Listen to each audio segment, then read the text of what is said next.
بسم اللہ الرحمن الرحیم۔ السلام علیکم۔ رمضان کی فضیلت۔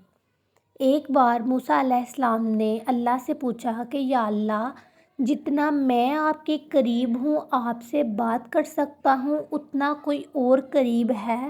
اللہ تعالیٰ نے فرمایا، اے موسیٰ، آخری وقت میں ایک امت محمد صلی اللہ علیہ وآلہ وسلم کی ہوگی، اور اس امت کو ایک مہینہ ایسا ملے گا جس میں وہ خشک ہونٹوں، پیاسی زبان، سوکھی ہوئی آنکھیں، بھوکے پیٹ جب افطار کرنے بیٹھیں گی، تب میں ان کے بہت قریب ہوں گا۔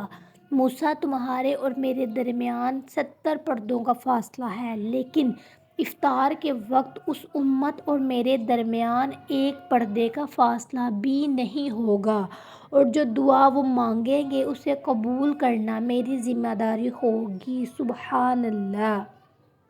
اگر میرے بندوں کو معلوم ہوتا کہ رمضان کیا ہے تو وہ تمنا کرتے کہ کاش پورا سال رمضان ہی ہوتا۔